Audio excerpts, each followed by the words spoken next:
Hey, welcome to a very special episode of Adopted Geordies, brought to you by BetMGM. I'm Andy Jaye. I'm sat with the maestro, Mr. Rob Lee. Full-time fixture now, Rob. We're delighted to have you. Delighted to be here. And this is a special episode, right? We are focusing today on the lasses. And as a result, we have three very special players and a campaign that we want you all to be part of. So, without further ado, please welcome the Mackem Slayer herself. She's called herself an adopted Geordie, which is one of the reasons she's here. Also, she's a brilliant baller. It's Beth Lumsden. How you doing, Beth? Yeah, I'm good, thank you. All good. You scored against Sunderland in the derby. Yeah. And you immediately said, I'm an adopted Geordie. And I just loved it. Do you know what? I just think, like, the minute you move to Newcastle and the way everyone makes you feel, you just feel like you're just in that community straight away. So, yeah, and I felt it definitely after the Sunderland game for sure. Well, let's talk about that because, of course, there is a big derby, the return fixture here at St James's Park, because we're currently at St James's Park in one of the dark rooms. We've been out on the pitch and it's very exciting. What's it like playing here? Do you love it? It's honestly, like, there's no feeling like it. I just think the atmosphere that the fans bring and just playing at St James's is just, yeah, it's an unbelievable feeling. I think it'd be even better against Sunderland, so hopefully we'll get the win. Well, that's the plan, isn't it? Last time out at their place, you did get the win. You got the goals, which must have felt so sweet. Did it feel particularly nice because it was against them, or was it just a goal's a goal, I'll take it? Do you know what? I didn't realise how big it was until after the game. I think, obviously, like, the Geordie girls in the team obviously talk about how big of a derby it is, but honestly, the reaction I got after was when I seen all the memes with my head edited onto everything but my own body. Yeah, that's when I realised how big of a deal it was. So, yeah. So when the return leg happens here, it's not just about winning the game. Obviously, that's what happens on the field. But in the stands, we want a little victory as well, don't we? Because they've set a record for attendance for that game. Yeah. We want to beat that here at St James's Park, right? Yeah, definitely. I think it would be unbelievable if we can beat it. Yeah, I'm sure we will. Hopefully. Fingers crossed anyway. Loving the confidence. Definitely will. But you're obviously from London, though, aren't you? Yeah. So what made you decide to come to Newcastle? My mum's actually from up north. My mum's from Hartlepool. So she's always said, like, do you know what, one day I think you will move up north. I just think everyone's friendlier up there. And then, yeah, the opportunity came around and I just jumped at it straight away. Have you found that? When I came up, God, in the early 90s, I found that I'm typical Londoner, but go north of Watford Gap, I find it strange. But I found the people really, really friendly. Do you know what I mean? People are friendly. Like, you walk down the street and people are like, morning. I'm like, Yeah, oh, I know, morning. yeah. Yeah, no, I love it up here. You I don't do? think I'll ever move back down south now. And how do you Really? think? Yeah. That's nice We're to not, hear. we're not. See, Love it. Yeah. I was 10 years, but I went back, but then I had children sort of thing, so dragged me back there. But They've got schools up here, I sometimes regret it. I sometimes regret it, really. So I Yeah. still come back here a lot. So It's definitely colder up here, though, oh, isn't it? without a doubt, yeah. Don't have barbecues up here. No, I don't think 10 years. I don't think I had a barbecue up here once. Not one barbecue in 10 years. How do you think, like, the women's football? Because it's come a long way in a short space of time. How do you think it's progressing? Yeah, it's progressed so big. I think after obviously the women's Euros, I think it just obviously shot rocketed sort of. And yeah, and I think, do you know what? I think the north east, it's just got massive. I think Newcastle obviously a big part of that. But yeah, it's just continuing to grow. When you're not training and when you're not doing things like this, Yeah. because I've met you a couple of times now, basically you've always been in kit, right? I don't sleep in this, I promise. I was going to say, because you say how friendly everyone is, and you know, everyone has been friendly to me my whole life that coming up here, and I never walk around in a Newcastle kit because I don't play for the team. But do you get recognised? Do you get spoken to when you're not in the gear? Do people know who you are? Or do you get that extra nod of recognition? Yeah, you do, especially when you sort of like, in and around Newcastle, we would get recognised quite a lot. Yeah, which is quite nice. Obviously, normally with like young girls and their families and stuff, which is quite nice. So yeah, you get recognised quite a bit. Because you've got this new responsibility, haven't you? Which is these two words that weigh heavy, but I'm sure you are all doing brilliantly with it, which is role model. Yeah. Do you feel that? Do you feel that? Because you're kind of trailblazing. Like you say, women's football is growing and growing and growing. And you're in the forefront of it now. How does that feel?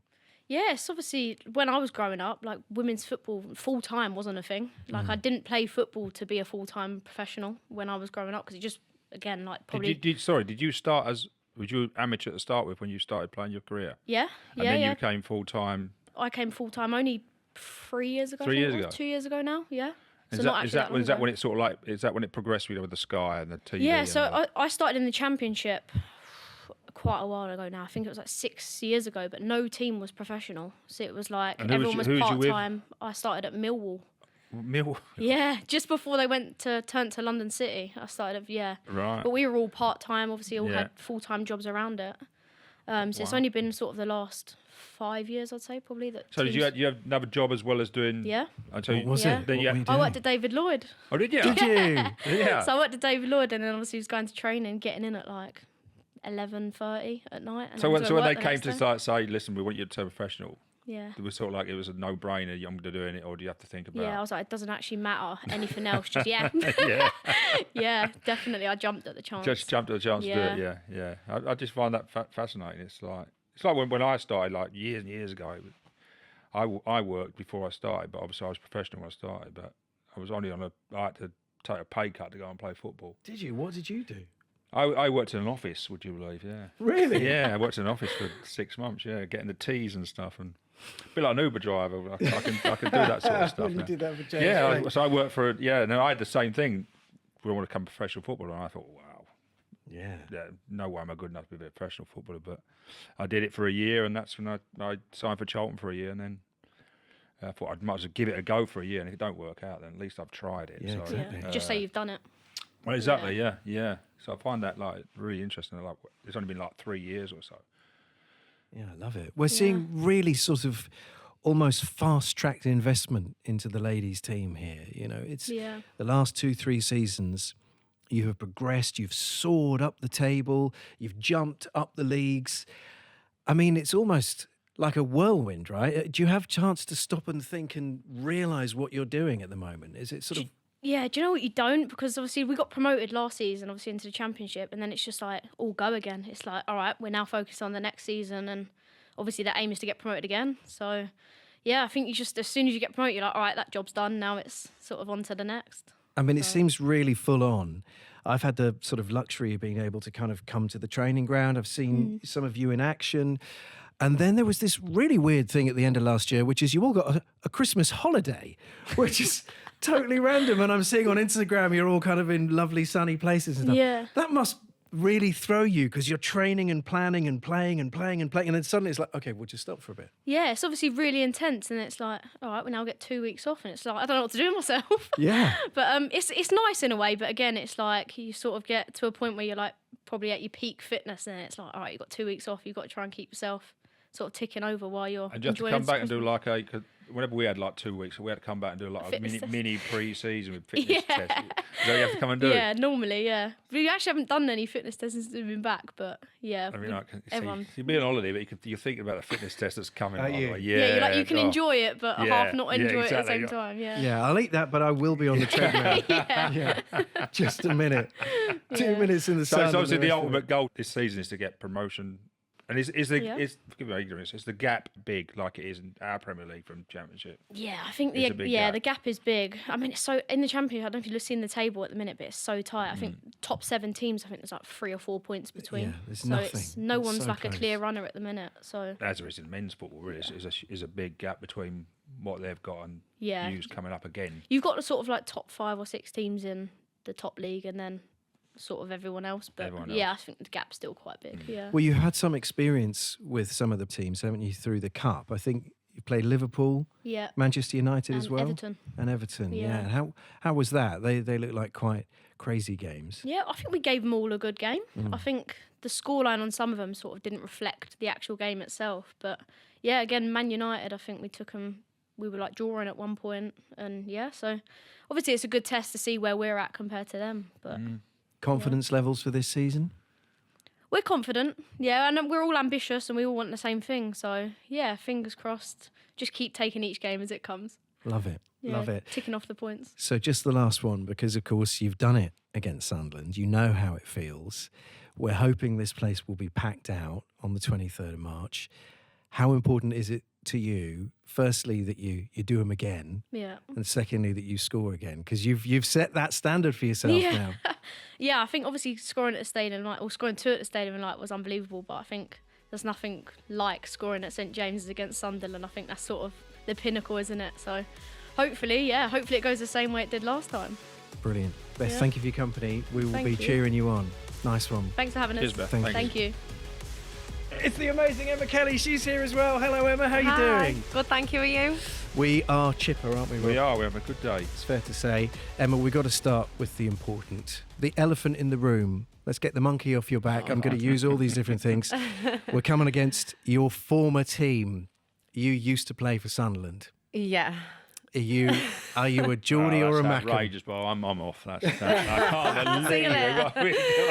it. I know. I think some would say it's probably a criminal move in football, but I just think, for the way women's football is, it's a bit hard to relocate sometimes. And I think, just with Newcastle and the position that we're in and what we've got to, it was like a club that, for me, like North East is my home, and for Newcastle going professional, I think I just jumped at the opportunity to join here. So, it's slightly criminal coming from Sunderland, I do admit, but. It's So what it come is. So on. you actually a Mackem? Yeah, that's the question. I'm an adopted Geordie. I think that's the phrase take they were that. Good using. answer. We'll take Good that. answer. We'll take Adopted that. Geordie, yeah. So it's Newcastle through and through, right? Newcastle through and through now, yeah. Because you talk about your footballing journey, and obviously it sounds quite easy going from Sunderland to Newcastle, but actually you've done a fairly hefty stint elsewhere as well, haven't you? Is it Iceland that you played? Yeah. So I finished my university studies and I went and did a season out in the Pepsi Max League in Iceland, which is like the top division out there. And then I came home and played for Birmingham for a season and a half. How was Iceland, by the way? Oh, right, How was sorry. fucking- I thought we were on like a You're just little going to- layout. You can't just kind of... Iceland's just gone straight over Oh, Iceland. so there. Iceland, How was yeah, it? yeah, really good. So I actually lived on a little island off of Iceland. So it actually wasn't in like Reykjavik. It was called Vestmannaeyjar. Right. So I'd have to like get a flight to Iceland, get a taxi to like from one side of Iceland to the other, and then get a ferry to this little island, and then that's where I played. What, for every game? Yeah. So obviously home games would stay on our little island, and Oh, then right. away games would have to get a ferry or a flight to like Iceland, and then drive to wherever the other stadiums were. That's amazing. And I always want to get It is. seasick as well. So Oh. honestly, some of these games I was not feeling great, but it was a good experience. Really good. Did the team do well? Yeah, we did well. Yeah. I think we finished around like mid-table, but we had a very good squad. Yeah. It was a really enjoyable experience. Yeah. And so you done it for 1 year, then you came back and played for Birmingham. Yeah. So Is that did just like. because you were too cold? Yeah. No, Well, it's up here. It's colder up here. I know it's probably, I don't know. It's, colder up here, to be fair. No, I think it was just probably just like my lifestyle, my family and my partner were, in the northeast. So I was just ready after a season to move home. But yeah, I say home. I went to Birmingham then, which was nowhere near the northeast. But yeah. What took you to Iceland in the first place? It's such a random kind of... I know. It was one of the girls actually who I used to play football with when I was a bit younger. I was just speaking to a few girls after I finished uni and was saying, what was their experience like going abroad? Because I was really intrigued about moving away, just for the the life experience. And a lot of them were saying, Iceland was a really good place to go. A few of them have played out there, and I followed through with it. I went on a trial to Spain with the club first, and then got offered the contract from there. And I just thought, why not? And is that again part time? that No, full-time? that was full time out Full-time? there. Yeah, Oh, right, but okay. because I think like the full time program out in Iceland was slightly different to what it is now.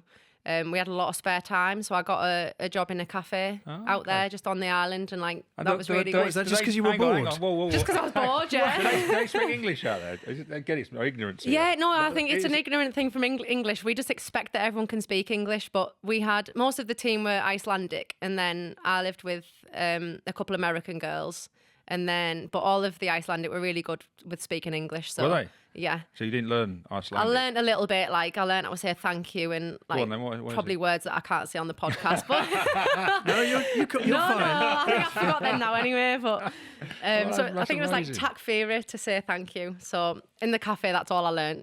When I got the bill, tak fyrir, that was it. Brilliant. I love that. I think that's Yeah. incredible. So you're a professional footballer who decided to work in a cafe just to have something to do. Yeah, well, a lot of the girls out there actually worked in fish factories because, like, believe it or not, yeah, like it was really good money apparently to work in the fish factories. But I got said, because they put jobs on offer for you if you want to coach or work in a cafe, fish factory. And I think out of them, I thought, right, I'll go to a cafe. Just fish factory wasn't really doing it for me. No. Don't fancy that. no. Don't fancy that. Let's talk about the team. We were sort of chatting with Beth about how the progression in the team has been nothing short of remarkable. It's the sort of fairy tale that you write. If you were playing Football Manager or something, you'd be like, right, we're going to go up the leagues literally 1 year after the next. What's it been like living it? Is it just mind-blowing? It has been, yeah. I think, as Beth mentioned before, just with like the progression of women's football has been amazing since the Euros. But again, just for like Newcastle as a club, I think looking at where the girls were a few years ago to where it is now and how quickly it's progressing. Obviously, it needs everything in the background to progress as well, like the support, the nutrition side, the program side, the staff, like everything needs to grow, and like it's just happening so quick, but it's coping with it really well. And like we say with the fans, I think we're probably even competing with teams in the league above for the support we're getting already. It's ridiculous. So yeah, it's just going from one step to another really quickly. I love that. The team spirit as well within the group just seems to be really lovely. I sort of witnessed, there was a media day back in December, and I was just kind of watching on from the sidelines ahead of this. And it was amazing because you all genuinely get on, take the mick out of each other, have a laugh. I mean, you're a proper banded group, aren't you? There's a really lovely spirit. Yeah, definitely. I can genuinely say from like, I've been to a few teams in my career, but this is where like I've just felt at home. Like I've never been in a team that's from last season and this season, even though it's slightly contrasting teams, just with a group of girls and staff that have gelled so well. And like everyone just genuinely wants the best from each other, and we all want the same thing, and it's just so nice to be in and be around. Do you get any stick because you're used to playing red and white? Do you know what? I thought I would get more than what I did. Like when I first come, I've had a few comments going, "Oh, she's a Mackham." Like, don't. But to be fair, like I've not had as much stick as I thought I would. So yeah. So we're safe. I think we're safe for now. Yeah. Obviously, all the girls get on really well. Do they go out to the big market? Do they? Like we used to do in the old days? He's trying to get you in trouble here. I was going to keep that to myself. He's trying to get you in trouble. No, we just stay in. It just seems we were speaking to Joe Linton, and they don't really go out. Do you know what I mean? They don't. I know. Yeah. No, they don't go out. Well, when we played, we was all out in the quay side, and I just wondered if the girls they get on great. Do they go out together on the? When they're allowed to, obviously. Yeah, I'm probably the worst to speak to for that because I'm always like. Not the team bonding host, but I think it's good for a team. You're the John Beresford of the team, are you? Maybe if that's what I'm related to. But I just think it's good for a team. Like you see a different side to people when you go out, and after a few waters and things when you go out, it can you see a different side. That water. It's a nightmare, isn't it? Honestly, yeah. Tell the truth. Yeah, that's but no, we wait until like big occasions. Yeah, to so have a night out. Yeah. Promotion. Yeah. You were recently injured, so you did some media duties. Yeah. How did you get on with that? Did you love it? I did, yeah. I thought, because obviously when you're interviewing, I've not done it before. So when I was doing it, I've realised quickly that you've got to think of the next question before, straight after you've asked one. Whereas I was actually getting involved in the conversation. I was thinking, I forgot what I'm even meant to be asking. So I was just having to say, can you edit that out, please? But I think the more I get used to it, obviously you're doing it as your job now. I have no idea what I'm doing. I've never known. You're just never winging known. it. It's part of the fun of it, though. Oh yeah, that's what I was doing, just winging it. But I did enjoy it, yeah. So brilliant. Something maybe after football we could look into. There you go. Yeah, Let's get a drop the prediction seed. for the big one that we're talking about, 23rd of March here at St James's Park. Firstly, are we gonna do it in terms of the fans? Are we gonna have the record for attendance? See, I'm going to go in with full confidence. I think the way these Geordie fans are, if we're trying to set a record, then I think they're going to come out in the numbers. Yeah. Absolutely. I think it's Especially taking off Sunderland. Yeah, exactly. Yeah. The Geordies will be out in force. And then Makes it, more yeah. important, really, is do we get to do the double? I feel like we will. Yeah, I feel like we will, yeah. Yeah, why not? we'll take that. We'll take take that. that. Definitely take that. Happy days. Yeah. Good luck and thank you. We Thank appreciate you very it. much. Thanks for having me on. Now then, I'm about to introduce our last guest, and I'm going to use her full name, and I'm sure she's used to anyone using the full name because it is the greatest full name in the world. It's Amber Keegan-Stobbs, the captain. How are we doing, Amber? Yes, I'm very good, thank you. Thanks for that intro. Shall we get the Keegan bit out of the way? I'm sure you've been asked this a lot, but you have been named after his former boss, Yes, the man himself, one of my heroes, King Kev. Yes. Yes, well, it's my first name, Amber-Keegan. Is it? Yeah, that was the whole battle. That was the whole saga about it. So my dad's a Geordie, my mum's from London. They met on a holiday romance. But my dad wanted to call me Keegan, first name Keegan. And my mum was like, you've chose the brother's name, which is 2 years before my brother was born. She was like, you pick the son's name, I'm picking the girl's name. So she went with Amber. And then my dad was like, well, what about? And like kind of nudge and settled for Amber Keegan. But yeah, I was close to being Keegan, but Amber Keegan, I'll take it. It's a fantastic name. Well, actually, you the tell conversation us. Start of that. What's it like? What was it like growing up? Were you kind of a stickler for being called by your full name? Were you like, I'm Amber Keegan, I'm not Amber? Or did you just prefer to use the first part? No, I just think it was almost like when you're younger as well, explaining what a double barrel is and all that to other kids, just a bit of a faff. So, no, I was in London, it was mainly Amber, but I think later in my career, like the team started saying Amber Keegan and then it just picked up, but I've always had the name. And yeah, it's just class. I feel like, although I speak like this, I'm a massive Newcastle fan, always have been, and just it adds to that. Amber, I know it was something that you wanted me to mention, so I'm going to. Here he is. If it wasn't for football, you have not just one degree, but actually many degrees and a master's. So you have a degree or a diploma in psychology and a master's in sports science. So I've got an undergrad bachelor's degree in psychology. Oh, That must be better. hang on. That sounds fancy. Yeah, diploma's a bit different. That's quite okay. a lot. That's a lot better. Master's in sports science, but I've actually on my level 5 to be a qualified counsellor, which I'll finish in May, and then I'll be qualified counsellor where I can have my own practice open and Crikey. counsel people for talking therapies. Wow. Somebody likes to study. Yeah, I guess. Good for you. I like people, so I'd like to talk to them and help them if I can. But yeah, that one was 5 years. I'm on the 5th year of it now, and I'm actually on a placement counselling people, which is amazing. Wow, how do you find the time to do all of that and be captain of the team? I think it's a bit different, like I said before, when you're like a young kid and you're playing football and you're a girl, it's not like you're in school and like, oh, I just want to play football. So I think we've always had that backup. And like when I was younger at Arsenal, it was always like they always push for your grades as well at school, which may have been different in the boys or like boys' mentality. Sometimes I went to school with some people that wanted to be footballers and that was spoke about every day. Yeah, my sons, I think the last 2 years, they hardly went to school, yeah. They went Well, Isaac told us last week, didn't he? Yeah, Isaac was like, I had to leave at 15. Yeah. Because he was too busy with the football. Slightly different, yeah. Yeah, so we didn't have that sort of opportunity. So education's always been important. I went to America for a scholarship to play. So I lived in New York, did my undergrad and masters there, which probably helps to that. If it was in England, I would have probably picked football and just done that. But again, like Beth said, when you're younger, I'm 32 now, so I'm on the older end of it. Like when I was younger, I was 16, I got on the Chelsea's first team bench. And at that time, Chelsea were part-time in the top league in England. And looking now at what they're doing or what clubs are doing full-time, what we're doing full-time is very, like, much more professional, and hopefully younger girls can look up to that and think, hopefully they give massive effort for their grades in school as well, but it's a bit different. They probably have more of a path to look forward to. Well, it's an established thing now, isn't it? It's that, you know, my niece plays football and she could genuinely go on and be you.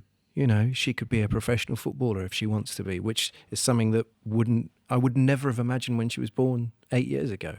So it's terrific to see how fast it's progressing. And it looks like it's only going to continue to progress. But the great thing is that this Newcastle side is taking it as seriously as anyone. You know, they want a competitive side, and look what you're building, look what you're doing. It must be feel pretty cool to be right in the thick of all of it. Yeah, it is amazing. It's even better to do it for Newcastle. I genuinely mean that. I've been at a lot of clubs. This is where I'll hopefully finish my career. But a lot of clubs, like obviously Em was speaking about, yeah, she came from Sunderland, but to be fair, like the sustainability and the growth of women's football back in the day, like a lot of people up here would have just had Sunderland as an option. Don't mean that disrespectfully to them. Oh, yes, you do. Well, I hope you do. well, you don't have to take that bit out. Yeah, and like I was working alongside playing, and I'd really like clubs. So when I was at Crystal Palace, I liked that. But then the next year they were like, "Oh, we're going 4 evenings a week, and you've got to be here at 5." And I was like, oh, "I'm working in London till 5:30. Like I can't do it." So unfortunately, I had to leave and stuff. Obviously, it all happened for a good reason. But I think sometimes. So how long ago did you become full-time as well? My first, I had a contract in WSL. Yeah, 22, and I signed for Reading in WSL. So I was full time then. Yeah. Then I went to. We won't have long enough for the whole list, but I went to Everton. We were at the time it was called WSL2, Right. but it was Championship. Yeah. They had some people on full time contracts, some people on part times. Okay. I got house and everything, so I've had a good go at it. You've to had a be few fair, clubs. oh, I've had a lot. And so this We whole won time- WSL2 to WSL1 as well. I had this thing where I went to clubs, and then that year I didn't have a very good year in WSL, like myself, personal journey, mental health and stuff like that, which is part of why I'm so passionate about now being educated in it. But I ran away from the WSL for a couple of years, if I'm being honest. Yeah. Like I had a contract still another year at Everton, and I was like, I can't be doing WSL again, because I just thought that was the problem rather than my own like internal system sort of thing. Then I went to West Ham, was like, yeah, I'll settle down here, do a couple. Well, basically West played for Ham. the same clubs, didn't we? Yes, we did. Yeah, you've followed my career. And really. Charlton, I was at Charlton as well. Charlton as well. Creeper. But I went to West Ham, and I was like, okay, I'll play in the third and second tier for a bit longer. And then that year they got promoted to WSL1 as well. And I was like, thank you very much, I'm off. And I literally just left. I just had a stick up about it. But like to now be on the journey to get back to WSL, or to help a team and club get to WSL, I wouldn't want to do it anywhere else but Newcastle. Well, that's the thing that's so apparent. Obviously, it's not just your dad that's a Newcastle fan, but clearly you are as well. So it must feel so sweet to be captain of the club that you've been raised on, right? Yeah, it's insane. Like honestly, I was here probably 5 weeks because this is my second season. And we were in a meeting with the leadership group that they'd put me into, and I was like, okay, like, I know I have the qualities for that and everything. But then Becky said there and then in front of everyone, like, oh, I was going to be captain. And I literally was like, I went, in the room, and then I thought, oh gosh, because obviously anyone would want that. So then I was a bit mindful of like, oh, so I went, and then I went, oh, like that. Like hid it a bit, and one of the girls after said, "You didn't know, did you? Your face." And I was like, "No." So she didn't say anything beforehand. No. I was thinking, I can't manage. Some people like, because when I was captain, Kenny Dalglish said to me, "Do you want to be captain?" So and he said to me, "Some people like it, some people don't." I said, "Yeah, listen, I would love to do it," but he said that some people don't like it. So he's surprised that just to come out and say you're going to get captain, you might. Go, it was obvious. I would never turn down that honour or opportunity. I understand how some people would be too much for, but I'm probably too much for that. I'm too much for that role. Doesn't really switch off, but I absolutely love it. And I think, like, it just, honestly, my life shifted massively since moving up here. Playing for Newcastle, I think, is like the best thing I've ever done. Moving up here, being around the girls, being around the team, but just like involved in the club. The club seriously back us and take us. Like, I've had a lot of teams, and I can tell you now, not a lot of clubs treat their women's team the way ours does, or even cities, like you said, like it's just different. Football's different up here, and I've always known that. So I was always looking forward to moving up here. But Newcastle's women team didn't really have a team for a while, and then they were lower, and then they've climbed up. I did try and come for the Tier 4 year, but we just couldn't make it work because it was part-time, and I couldn't quit my job, move up in about a month's notice. I think all this experience you've had with other clubs, your own personal development journey with your education and your training, and as well your awareness of your own mental health and so on, I think all of those things, plus your playing ability, make you an absolutely sensational captain. I bet you're brilliant in that dressing room. It's for other people to say if I'm good at it or not, but I'll give it everything. And I think probably one of my things is sort of reading people and being aware of stuff that's knowing which people, below we were talking surface beforehand, level. knowing which people you have to put an arm around, and some people who need to kick up the backside. Yeah.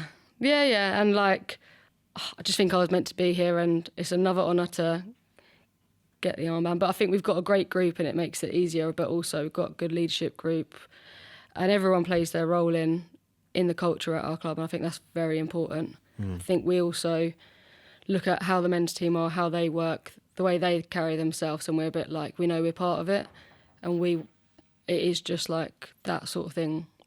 Get the same messages, same sort of values as a club and stuff, and just live it out. But yeah, that sounds it's brilliant. class. Amber Keegan, you are the captain. We are, the super objective of this episode is to get a full house. We want to have that record. We want all the fans to show up on the big day, the Derby Day at St James's, 23rd of March. Can you give us a little rallying cry and tell us why we should be there, what it would mean, and how important it is? Be there. It's not going to be a day that you want to miss. I think this team, this club, have been making history for a while now in the women's game. Be another one, make the record. We want to break that championship record, but also we want to break the record that the women's team have had here. So the championship record is around 15, I think, which was our game. Held by Sunderland. Held by Sunderland So that's at the a good stadium reason of. to turn up, isn't it? Yeah. Held by Sunderland at the stadium of. Yes. And that was, our fans turned out for that one, and it was amazing, and it helped us get that win. But to do it here, and look, if you want to see me welling up, walking the team out against Sunderland, crying to local hero, just turn up. We want to get the win on them and keep climbing up the table. So Brilliant. We wish you all the success, not just for that game, but for the rest of the season. And thank you for talking to us. All three of you, really appreciate you talking to us today. Thank you. Much. This has been an Adopted Geordies special. Andy Jaye, Rob Lee, the three fabulous lasses. We've been brought to you by BetMGM, and we'll be back again very soon. Bye-bye.